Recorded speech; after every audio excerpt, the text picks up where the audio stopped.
Penguin Random House Audio presents The Resistors by Gish Jen. Read for you by William Demeritt. For all the Eleanors I know. Let us have faith that right makes might. Abraham Lincoln. If you don't know where you are going, you might wind up someplace else. Yogi Berra. Part 1. A Girl with a Golden Arm. As her parents, Eleanor and I should have known earlier. But Gwen was a preemie to begin with. That meant oxygen at first, and after that, special checkups. And her early months were bumpy. She had jaundice, she had roseola, she had colic, she had a heart murmur. Things that I can now see distracted us, especially with the one-chance policy. We were focused on her health to the exclusion of all else. For the netted, it was different, of course. But for us, surplus, the limit was 1 pregnancy per couple. And Eleanor was just out of jail. Outside the house, she had a drone minder tracking her every move. The message was clear. She was not getting away with anything. And in any case, we loved Gwen and would never have wanted to replace her, worried though we were that she was delicate, that she might never consume the way she needed to, the way we all needed to. Not that charges of underconsumption couldn't be fought in the courts. This was AutoAmerica, after all. For all the changes wrought by AI and automation, now rolled up with the internet into the burrito we called Aunt Nettie, we did still have a constitution. And if anyone could defend what was left of our rights, it was our own fierce Eleanor, of whom even the platoons of Canada geese who patrolled our neighborhood, the pit bulls, one might say, of the waddling world, were afraid. But as Eleanor's incarceration brought home, these battles had a price. And in the meanwhile, even worrying and weighing the options distracted us from realizing other things we might have noticed a bit earlier had Gwen had a sibling. It is so hard for a new parent to imagine a child any different from the one he or she has. Children do so have their own gravity. They are their own normal. And so, it is only now that we can see there were signs. All children take what's in their crib and throw it, for example. It is universal. But Gwen threw her stuffed animals straight through her bedroom doorway. They shot out, never so much as grazing the doorframe. And they always hit the wall of the staircase across from her bedroom at a certain spot, with the precise force they needed to bounce forward and drop clean down to the bottom of the stairwell. Was she maybe 2 when she did this? Not even, although she was already a southpaw. And already she seemed to have unusually long arms and long fingers, or so I remember remarking one day, not that Eleanor and I had so many babies on which to base our comparison. Ours was just an impression. But it was a strong impression. Her fingers were long. I remember, too, having to round up a veritable menagerie on the landing before I could start up the stairs. The stuffed hippo, the stuffed tiger, the 3 or 4 stuffed dogs, the stuffed orca and toucan and platypus and turtle. I gathered them all into my arms like the storybook zookeeper of some peaceable kingdom.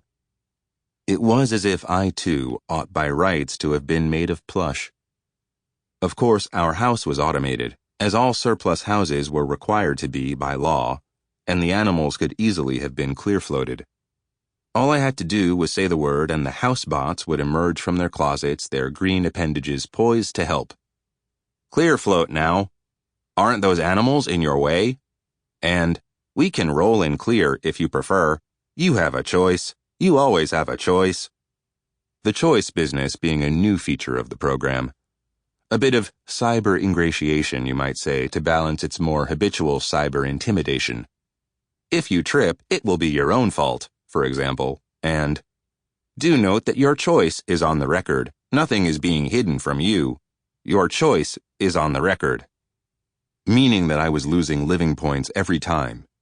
Living points being something like what we used to call brownie points when I was growing up.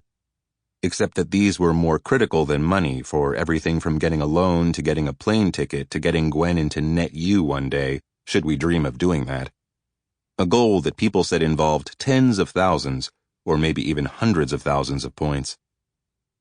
But I picked the animals up myself anyway, as did Eleanor when it was she who came upon them, her silver hair and black eyes shining. And all because we wanted to dump the animals into Gwen's crib ourselves and hear her quick, cresting laughter as she immediately set about hurling them again. Everything was a game to her. A most wonderful, loving, endless game. Her spy eyes lit up with mischief. Her tea-brown cheeks flushed the hot orange pink you see on the underside of clouds at sunset.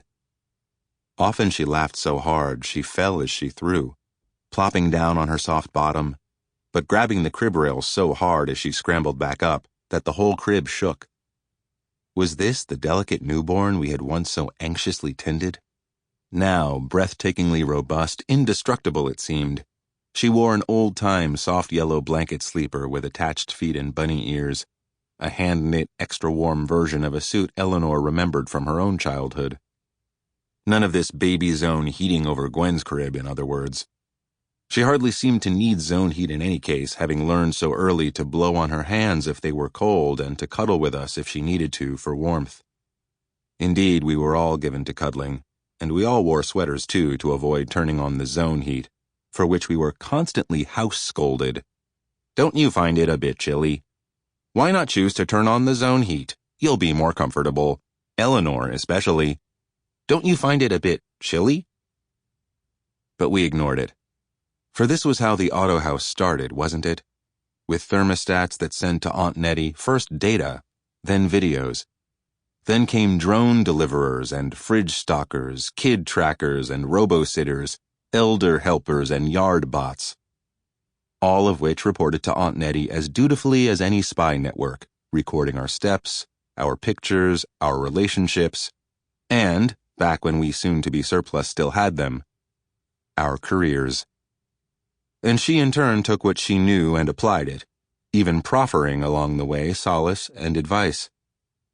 Indeed, in the early days of automation, I myself brought up Ask Aunt Nettie more often than I care to recall, and can still remember her consoling voice as she volunteered, "I'm here," and insisted, "I want to hear everything," and reassured me, "Of course you feel that way, Grant. How could you not? You're only human." I did laugh at that. You're only human. Still, I found not only that part of me responded to the words, but that it responded deeply, that it listened gratefully as Aunt Nettie advanced some surprisingly useful advice on a range of subjects, including the many, I hadn't realized how many, for which noble Eleanor had no time.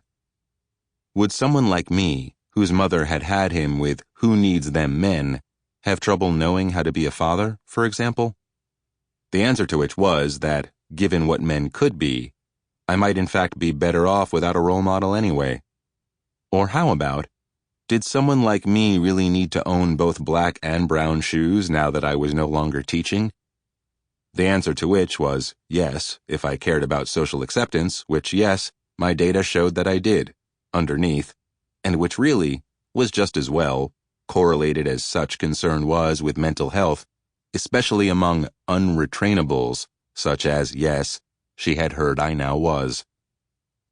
Today, Aunt Nettie would no doubt use the term surplus, unretrainables having been aggregated with unemployables, such as the elderly for the purposes of administering our basic incomes. But unretrainables were in fact different. Unretrainables were people like me, with discontinued professions.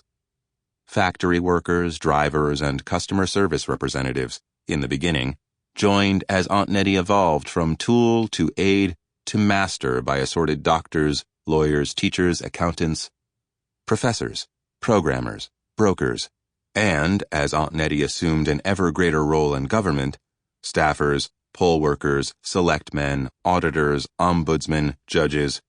Of course, some people were retrained. And it goes without saying that not all the unretrainables were copper-toned, like me. A great many were angelfair. But it was hard not to notice that the unretrainables did somehow include everyone copper-toned, as well as everyone spy-eyed, like Eleanor, and everyone odd-bodied, too, not to say the odd god. Sample complete. Ready to continue?